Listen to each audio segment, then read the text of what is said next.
Mari kita lihat apa yang diriwayatkan oleh Imam Muslim bahwa Rasulullah sallallahu alaihi wasallam bersabda, "Innal mar'ata khuliqat min dila'in, lan tastaqima laka ala tariqatin, fa in istamta'ta biha wa biha iwajun, wa in dhahabta tuqimuha kasartaha wa kasruha talaquha."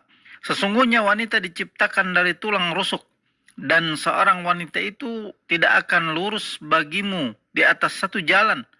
Maka jika engkau menikmatinya, maka engkau akan menikmatinya, dan pada dirinya ada sebuah kebengkokan.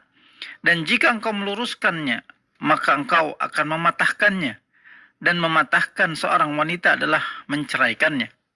Ibnu Hajar rahimahullah berkata tentang hadis ini, sabda Nabi sallallahu alaihi wasallam bahwa wanita diciptakan dari tulang rusuk merupakan isyarat bahwasannya ibunda Hawa diciptakan dari tulang rusuk Nabi Adam alaihissalam yang sebelah kiri. Imam An-Nawawi rahimahullah berkata, dikatakan bahwa Hawa diciptakan dari tulang rusuk Adam sebelum masuk ke dalam surga, maka lalu keduanya masuk ke dalam surga. Dikatakan juga bahwa Hawa diciptakan tatkala Adam telah masuk dalam surga. Hal ini sesuai dengan firman Allah dalam Al-Quran surat Az-Zumar ayat ke-6, di mana Allah berfirman, "Khalaqakum min nafsin wahidah, thumma ja'ala minha zawjaha." Dia menciptakan kalian dari seorang diri, yaitu Adam, kemudian dia jadikan darinya istrinya, yakni Hawa. Tatkala wanita asal penciptaannya dari tulang rusuk, maka sifat-sifatnya pun seperti tulang rusuk. Sebagaimana sebuah hadis dari Imam Al-Bukhari rahimahullah, bahwasannya Rasulullah sallallahu alaihi wasallam bersabda, "Al-mar'atu kad-dila'i, in aqamtaha kasartaha, wa in istamta'ta biha wa fiha iwajun." Wanita itu seperti tulang rusuk.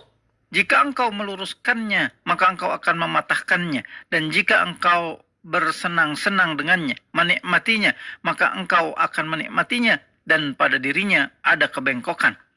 Ibnu Hajar rahimahullah mengomentari hadis ini dalam kitab Fathul Bari, bahwasannya para wanita asalnya adalah diciptakan dari sesuatu yang bengkok.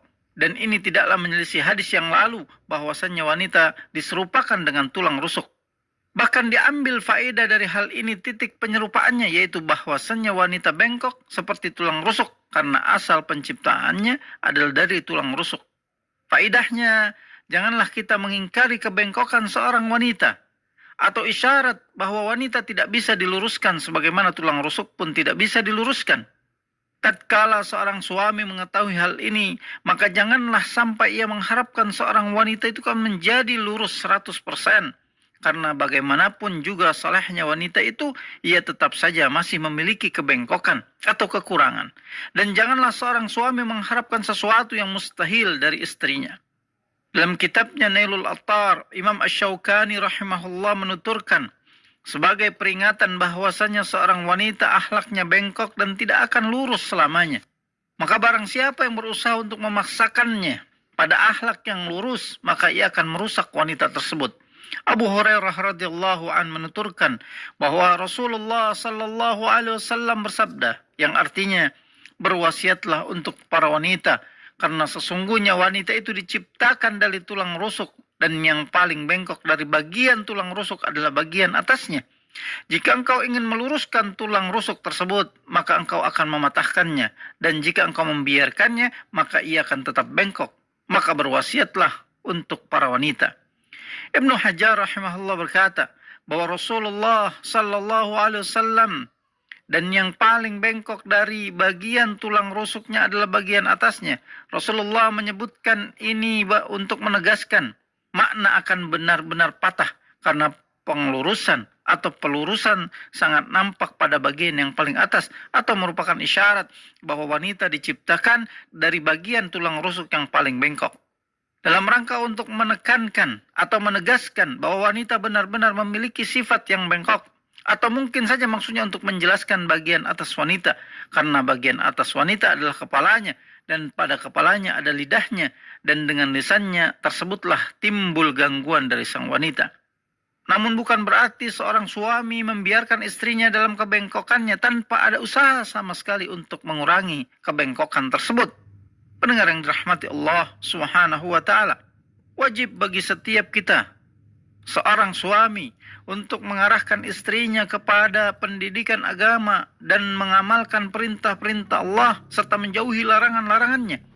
Jika kebengkokan sang istri membawa sang istri hingga melakukan kemaksiatan atau meninggalkan kewajiban, maka wajib baginya untuk menasihati istrinya tersebut. Hal ini sebagaimana firman Allah dalam Al-Quran surat At-Tahrim ayat ke-6. A'udzu billahi minasyaitonir rajim. Ya ayyuhalladzina amanu qu anfusakum wa ahlikum nara wa quduhan nas wal hijarah 'alaiha malaikatun giladun shidadun la ya'sunallaha ma amarahum wa yaf'aluna ma yu'marun. Wahai orang-orang yang beriman, peliharalah diri kalian dan keluarga kalian dari siksa api neraka yang bahan bakarnya adalah manusia dan batu. Penjaganya malaikat-malaikat yang kasar dan keras, yang tidak mendurhakai Allah terhadap apa yang diperintahkan kepada mereka, dan selalu mengerjakan apa-apa yang diperintahkan.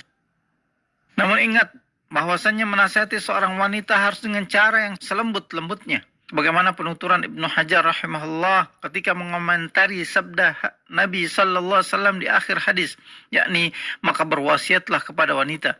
Seakan-akan pada sabda beliau itu ada isyarat bahwasanya hendaknya tatkala meluruskan wanita harus dilakukan dengan lemah lembut hingga tidak terlalu berlebih-lebihan yang mengakibatkan patahnya wanita tersebut, dan juga tidak dibiarkan begitu saja tanpa ada usaha pembenahan sama sekali, sehingga ia akan tetap terus di atas kebengkokannya. Oleh karena itu, Al-Imam Al-Bukhari rahimahullah melanjutkan setelah itu dengan bab yang berjudul, jagalah diri kalian dan keluarga kalian dari siksa api neraka. Faedah dari hal ini adalah hendaknya sang suami tidak membiarkan istrinya di atas kebengkokannya jika ia telah melampaui kekurangan tabiatnya hingga melakukan kemaksiatan atau meninggalkan kewajiban. Namun maksudnya adalah ia membiarkan di atas kebengkokannya pada perkara-perkara yang dibolehkan. Pendengar yang dirahmati Allah Subhanahu wa taala, itulah risalah dari Rasulullah sallallahu alaihi wasallam tentang kebengkokan seorang wanita. Hendaknya sebagai seorang suami dapat meluruskan istrinya dengan lembut, begitu pula seorang ayah meluruskan kebengkokan anaknya atau anak gadisnya dengan cara-cara yang lemah lembut pula, ya, sebagaimana yang telah diwasiatkan oleh Rasulullah sallallahu alaihi wasallam. Semoga apa yang kita kaji pada kesempatan kali ini bermanfaat, dan mudah-mudahan kita diberikan oleh Allah Subhanahu wa taala untuk bisa dan terus berusaha untuk menasehati kepada istri-istri kita semua, anak-anak gadis kita semua, agar mereka lebih dalam keadaan yang lebih baik. Wallahu a'lam wa sallallahu ala nabiyyina Muhammadin wa ala alihi wa sahbihi wasallam. Assalamualaikum warahmatullahi wabarakatuh.